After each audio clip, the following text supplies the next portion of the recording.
Hey everyone, this is Mike from the Comic Book Trove, here today with another Omnibus review. And today I'm going to be taking a look at a highly anticipated one. It's the recently released X-Men Fall of the Mutants Omnibus. And this is one that's been long awaited by me. I'm very happy to finally be able to add this to the collection. It's another key piece of the Claremont era of X-Men now collected in omnibus format.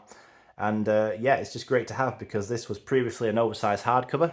Collected all the same material that's in this new omnibus. But it had been out of print for many years, so for people like myself who never had a chance to pick that up, this is obviously a great opportunity to finally get this material in this way. So, I'm going to be taking a look at the book today. I'm giving an overview of it, flick through it, share some thoughts. I'll give a spoiler warning because I might discuss some plot elements, but I'm not going to go, play by play and break everything down because there's quite a lot going on over the course of this event and this book. But I want to highlight initially this cover. This is the Alan Davis standard variant cover for the omnibus.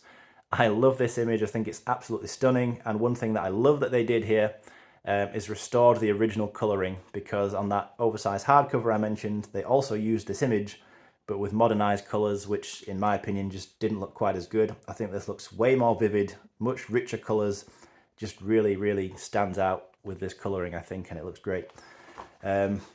Taking a look at the rest of the dust jacket then. So on the spine, we've got your X-Men logo there in grey, your Fall of the Mutants event logo, and an image of Wolverine fighting Sabretooth down there. And on the back, you get your blurb and your contents there at the top. Feel free to pause that and take a look if you want to read through it. But we've got 3 teams of X-Men, 3 tales of tragedy. So this is the event. It's a really interesting one. This is the non-crossover event, really. It's the second X-Men event, second major event after Mutant Massacre. And this one doesn't, as I say, doesn't cross over with the 3 teams, so it's 3 separate stories. They are only, I would say, thematically connected, in that each of the 3 teams goes through a tough kind of trial. There's some loss to some extent suffered by each team. If we take a look around the book, we've got the standard variant there. I'm sure I've already seen. The spine is basically the same, but there's no image at the bottom under the dust jacket. And this on the back is the DM variant cover. That is by Brett Blevins, I believe. And it's a pretty cool image, to be honest, but to me it is just nowhere near as iconic and representative of what Fall of the Mutants is as this Alan Davis image here, so I had to go for that one myself. Now, let's take a look through. So, there is no contents page in this book. And I usually do make a point of mentioning whether there is or there isn't one, because I just find it strange that any omnibus collection wouldn't have a contents page, because it's just so useful, especially when you've got a book like this that collects, quite a large variety of stuff. If you want to look for something specific that's in here, it's going to be quite tricky to do without the contents page. You're just going to have to do a bit of random flicking through the pages. Yeah, it's not the end of the world at the end of the day, but it is something that's, I think, worth mentioning, because I always find it just slightly disappointing. But there you go, it is what it is. So we start off then, the way this book is mapped out, it breaks the stories down into 3 sections. So you start off with the X Factor storyline. So yeah, minor spoiler warning, as I say, I'm not going to go through everything, but need to mention a few things, I suppose, just to review it. But so this story is probably the longest of the 3. In fact, the X Factor stuff and the relevant tie-ins to this takes about half of the omnibus. So then you've got the X-Men and New Mutants taking up the second half of it. So this is the biggest chunk of stuff overall. This is during Louise Simonson's run as writer, and Walt Simonson was the artist at this time. So pretty cool husband and wife team. So the main story here, it features a big confrontation between X Factor and Apocalypse. And the big drama that goes on here surrounds Warren Worthington, the Angel, who comes into the story as Apocalypse's new horseman, Death. He had been resurrected and altered. He's been changed by Apocalypse's experiments, and he's turned into Archangel. He's got the kind of razor sharp wings and armor. Yeah, so it's a pretty big deal within the X Factor series, and it's a cool story. It ends up with this big kind of fight above New York as Apocalypse sends his horsemen out to cause chaos and destruction.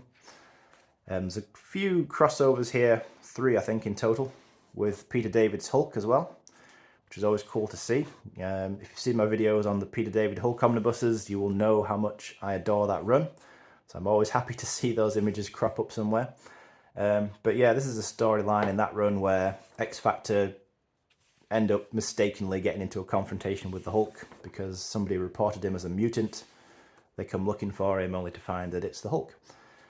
But there's a lot of drama going on in X-Factor at this time, but I will say that of the X series, the X teams during this period of time, X-Factor is the one that I just don't really enjoy that much, you know? Like, I read it as part of these events, but to me it is not as good as Uncanny X-Men or New Mutants. It's the weakest between those 3, definitely, in my opinion.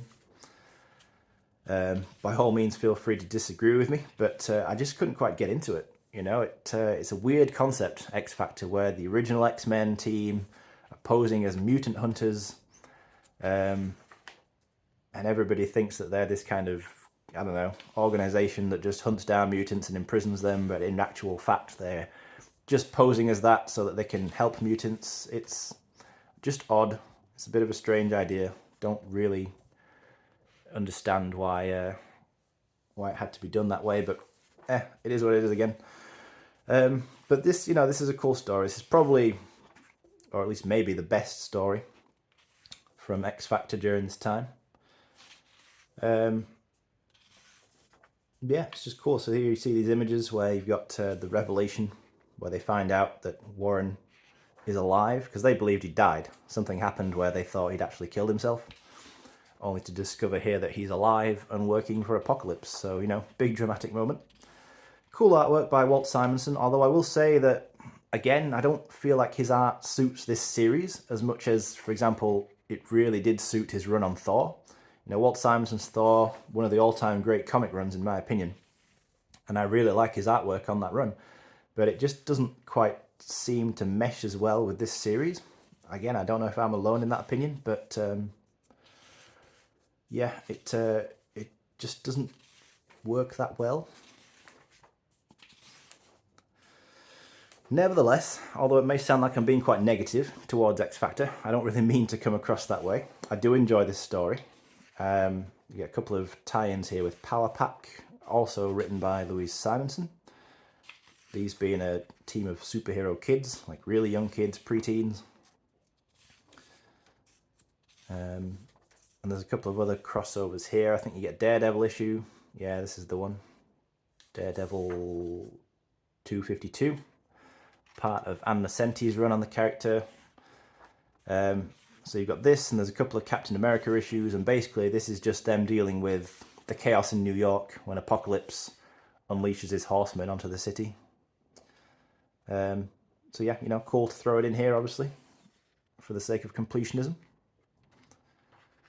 So this is Captain America. This is Cap when he's, I think he's not officially Captain America now, he's just the Captain, following some kind of disagreement with the government. I believe that's during this era anyway.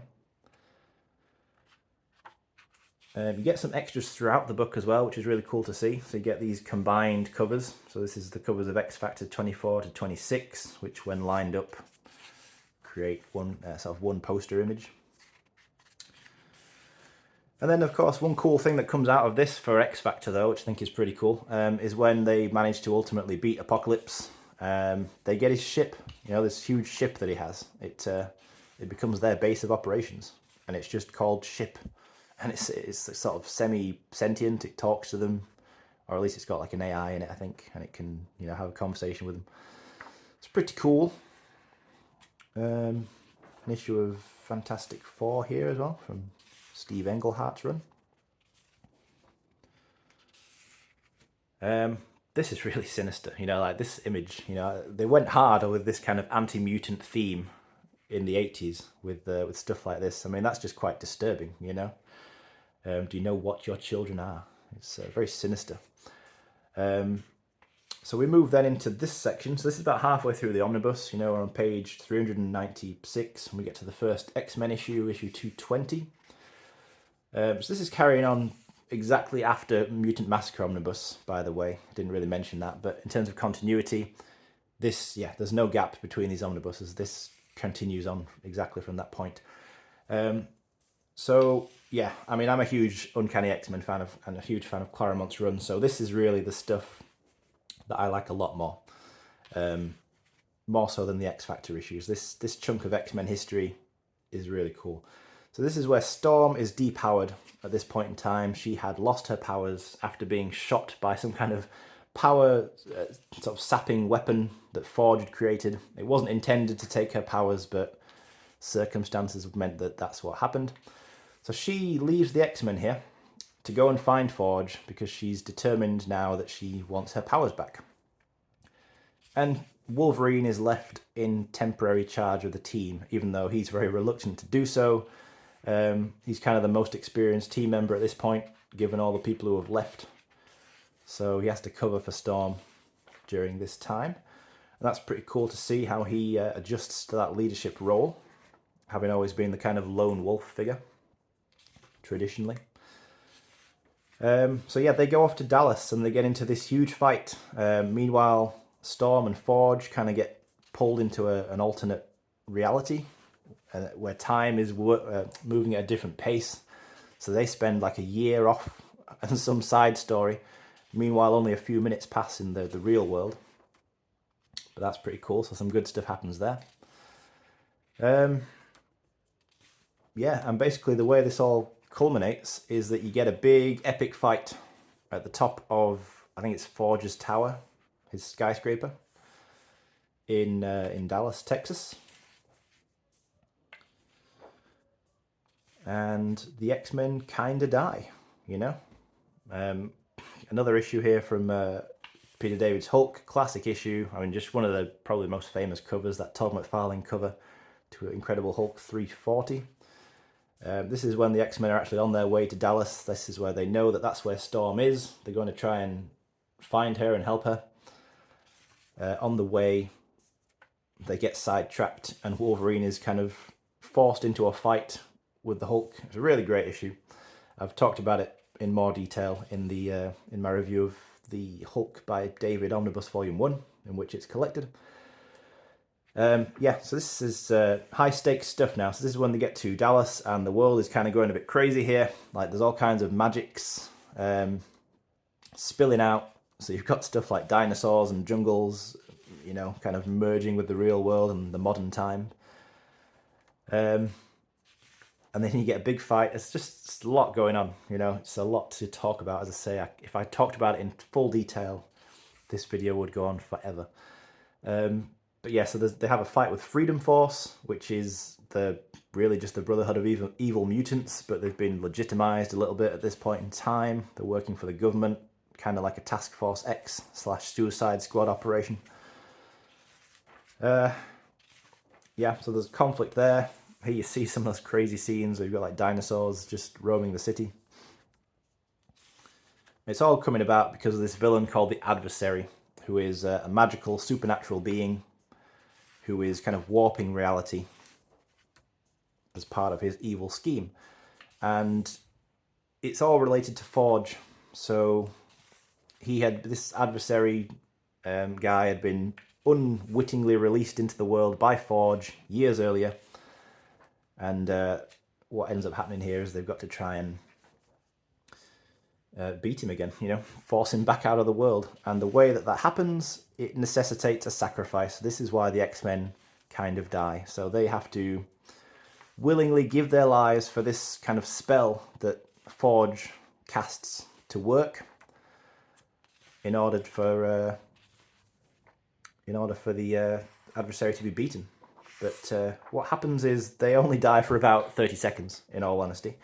They vanish, and then the goddess Roma brings them back because she was, I guess, inspired by their sacrifice. She believes that they have earned a second chance, to continue to do good in the world. So she brings them back, and there's a weird side effect of this. This is where the world now thinks they're dead. after this, they go off into the outback. That's where the outback years start with Australia. And yeah, it's pretty big stuff, you know. From the fallout of this event, you get the formation of X Factor, when Kitty Pryde and Nightcrawler believe that their teammates and friends have died. Obviously pretty tragic. The X-Men themselves decide to allow everybody to continue to believe that they're dead, so that they can operate sort of more covertly. And then also they can't be seen by cameras anymore, which is a random side effect. But yeah, so, you know, a lot of stuff. It's a really good event. I really recommend reading it to get more details than I'm offering here in this summary, because it's in the context of reading it and actually going through it in full, you will, I'm sure, understand that it's a much more epic story than I'm probably making it seem like it is. But then we move into the final section then. So this is the New Mutant section. Again, this is written by Louise Simonson. So she was doing X Factor and New Mutants at this point. She'd taken over New Mutants from Chris Claremont. And you got Brett Blevins as the artist. And I really like his artwork on this series, I've got to say. I also like Mark Silvestri's artwork on those Uncanny X-Men issues. I managed to look through all of that section without mentioning Silvestri's work. But yeah, he does a great job on that. And Blevins does a good job here, but it's a very kind of cartoony style. You know, we get faces like this. You know, I can see why it wouldn't maybe appeal to everybody. But I think it's cool. It's got a bit of a manga vibe to it, in my opinion. It reminds me a little bit of Arthur Adams' work. I don't think it's that good as Adams' work, but it's a similar sort of style. But anyway, this is a really weird story. So the New Mutants get involved with this thing, this bird boy or bird creature. I can't remember what they call it, but the whole thing ends up like some island of Dr. Moreau stuff, you know, where they go to this island where this crazed guy is doing these weird experiments that create semi-intelligent animal people, of which this bird creature is one of them. And yeah, so they want to try and, you know, stop him. And so what ends up happening here? Anyway, the key in terms of why this is a Fall of the Mutants, the big tragedy that makes this a thematic part of this whole event, is that you get a member of the New Mutants team actually dies. And it's Doug Ramsey, Cypher, the guy who had a bit of an inferiority complex because his mutant power was the ability to understand and decipher any language, but didn't really have any fighting skills, so he always felt like a liability. And he was always kind of treated that way by his teammates as well. Not that they really consciously wanted to make him feel bad about it, but, you know, realistically, he didn't have any fighting powers, so in a fight, he was always in a lot of danger. And that is never more the case, of course, than in here, where he actually does end up getting killed in the middle of a combat scene. And I think it's in this issue. I mean, this is the crazy guy, by the way. I mean, Brett Blevins went all out to make him look absolutely insane and disturbed to just an extreme level. Look at this, honestly. Really creepy character. Certainly a unique story, a very interesting story, very wacky. I think easily the weirdest of the three stories, I've got to say.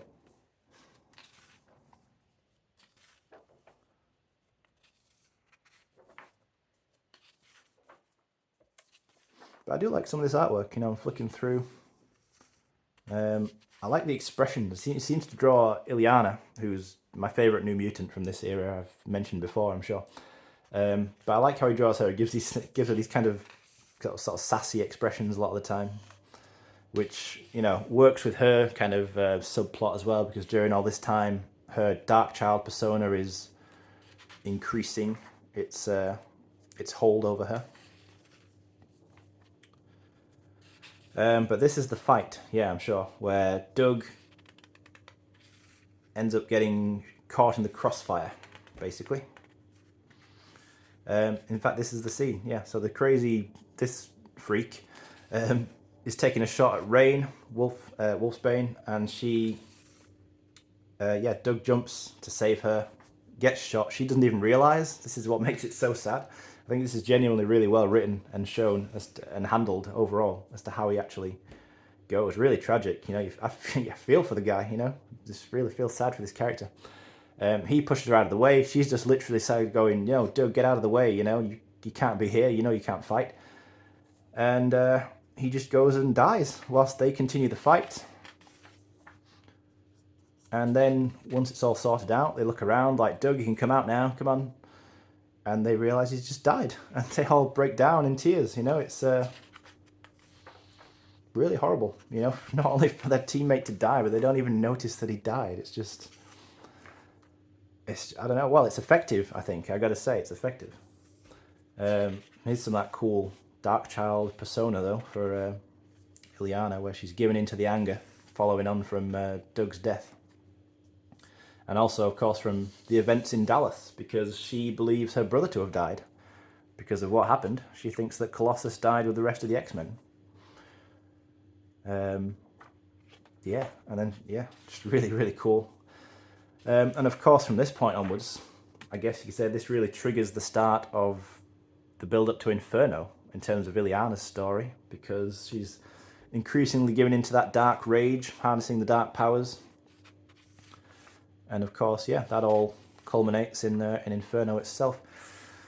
So, yeah, that's an overview of the main content of the book. Hopefully that's been interesting to look through and made some sense with my thoughts and ramblings. You get these connected pages again for the New Mutants issues, as you've seen with the other two series. And then that Marvel Age cover, which is the Brett Blevins DM variant for the Omnibus. Then not a huge section of extras in here, but you get a little bit of promotion for the event. There's the House Ad cover by Alan Davis, of course. Really like that. I know I've already mentioned, but it's just really cool. There's the recolored one. So that's the colours that they used, I believe, on the Omnibus. This is actually from a trade paperback, but I'm very sure it was that same colorization for the Omnibus. Not the Omnibus, the oversized hardcover. Well, I mean, it basically was an Omnibus, but they just didn't call it that. Yeah, and then... that's a bit stuck, weirdly. Anyway. Yeah, and then you got these cool images that advertise the coming of Excalibur, which is cool to see, just because, as I mentioned, that the formation of that team and the beginning of that series came about as a direct result of people having believed that the X-Men had died, which of course hit Kitty Pryde and Nightcrawler and Captain Britain very hard. You know, with his sister Psylocke having been part of the team, he thinks she's dead. But that's another book to talk about another time when I finally get to talking about the the Excalibur omnibuses. I will cover those at some point and discuss that series in more detail. But hopefully this was an interesting insight into the Fall of the Mutants today. Thanks for watching the video all the way through if you've stuck with me till the end here. Let me know your thoughts on the event, on the storylines. Which of the three do you think is best? X-Factor, X-Men, New Mutants? Got to be X-Men for me, and then New Mutants, and then X-Factor, if I was going to rank them. Yeah, let me know if you're going to be picking the book up or if you've already got it and what your thoughts are on it. Always happy to hear the opinions of others as always, but thanks again for watching. I'll be back again soon to discuss something else.